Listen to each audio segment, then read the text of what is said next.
আজকে আমরা আলোচনা করব যে গঙ্গা চুক্তি কি এবং বাংলাদেশ ও ভারতের মধ্যে যে গঙ্গা চুক্তিটি হয়েছিল তার কার্যকারিতা এবং এর বিভিন্ন আলোচনা এবং সমালোচনার দিক। আমরা যদি লক্ষ্য করি, এখানে উইকিপিডিয়ার তথ্য অনুযায়ী 1996 সালে 12 ডিসেম্বর ভারত এবং বাংলাদেশের মাঝে দিল্লিতে একটা চুক্তি হয়েছিল 30 বছরের জন্য।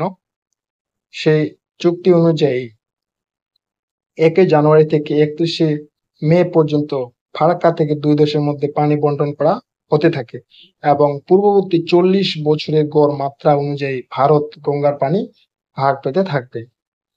তো এই যে চুক্তিটা হয়েছে, এই চুক্তি অনুযায়ী মানে 30 বছর বাংলাদেশ এবং ভারতের মধ্যে পানি কিভাবে বন্টন হবে, তো এই নিয়ে আমরা বিশদভাবে আলোচনা করব।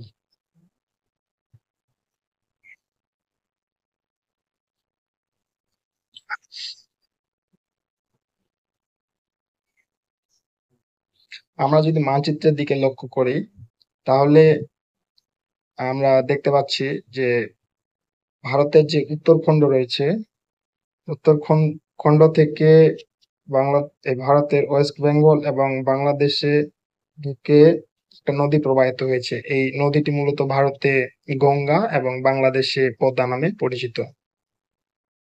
তো এই গঙ্গা নদীর উৎপত্তিস্থল হচ্ছে ভারতের পশ্চিম হিমালয় উত্তরখণ্ডে, এবং এর মূলত দুটি হচ্ছে শাখা নদী। একটা আহ ভারতে ভারতের মধ্যেই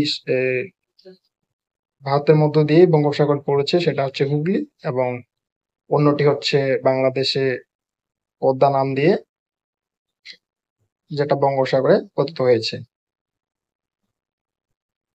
তো ভারত সরকার তৎকালীন সময়ে এই যে বাংলাদেশ এবং ভারতের মধ্যে যে বর্ডার রয়েছে, এই যে এখানে এখানে একটি বাঁধ নির্মাণ করেছে। সে বাঁধটি হচ্ছে ফারাক্কা বাঁধ। তো ভারত সরকার এই ফারাক্কা বাঁধ নির্মাণ করার ফলে বাংলাদেশ বাংলাদেশে যে গঙ্গার পানি যেটা যেত আগে, সেটা কমিয়ে সেটা ভারতের মধ্যেই যে হুগলি নদী রয়েছে তার দিকে এর পানির প্রবাহটা বাড়িয়ে দেয়। কারণ ভারতের মধ্যে যে যেটা কলকাতায় হুগলি নদীতে যে আহ আহ, নাব্যতা ছিল, সেটা কি দিন দিন হ্রাস পাচ্ছিল। সেই ফারাক্কা বাঁধ দেওয়ার ফলে বাংলাদেশে পানির প্রবাহটা কমিয়ে হুগলি নদী দিয়ে পানির প্রবাহ দেওয়ার ফলে হুগলি নদীর কি নাব্যতা কি হয়, বেড়ে যায়। কারণ ভারতের যদি আমরা দিকে লক্ষ্য করি, যে ভারতের কলকাতায়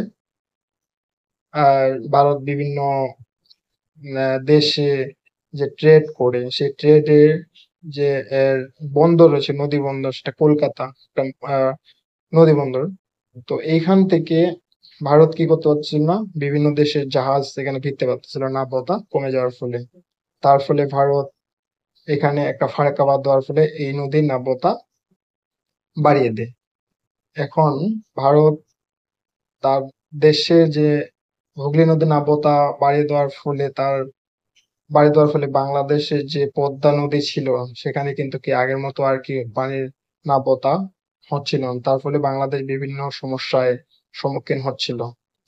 তো এই যে দুই দেশের মধ্যে বিবাদমান দ্বন্দ্ব চলছিল, তার মধ্যেই 1996 সালে বাংলাদেশের প্রধানমন্ত্রী তৎকালীন শেখ হাসিনা এবং ভারতের প্রধানমন্ত্রী তারা একটা স্বাক্ষর করে। সেই স্বাক্ষরটা হচ্ছে 1996 সালের যে স্বাক্ষরটা হয়, সেটাকেই মূলত বলা হচ্ছে আহ গঙ্গা পানি বন্টন চুক্তি। তো এই চুক্তি অনুযায়ী বাংলাদেশ যে কোনো সংকটের সময় 35,000 কিউসেক পানি সরবরাহ করার গ্যারান্টি দেওয়া হয়েছিল, এবং ভারতকে পূর্ববর্তী 40 বছরের গড় মাত্রা অনুযায়ী ভারত গঙ্গার পানি ভাগ পেতে থাকে। এই চুক্তিটা হয়েছিল। তো এই চুক্তিটি শেষ হবে 2026 সালে। তো দুই দেশেই এই যে গঙ্গার পানি নিয়ে গঙ্গার পানি নিয়ে দুই দেশের যে মূলত মিডিয়া তারা বিভিন্নভাবে আলোচনা এবং সমালোচনা করছে। তো দেখা যাক 2026 সালে বাংলাদেশ এই চুক্তি কি কি সুবিধা করতে পারে বা না করতে পারে, এবং ভারত কি কি সুবিধা করতে পারে এবং না করতে পারে। দেখা যাক এখানে কে জয়ী হয়।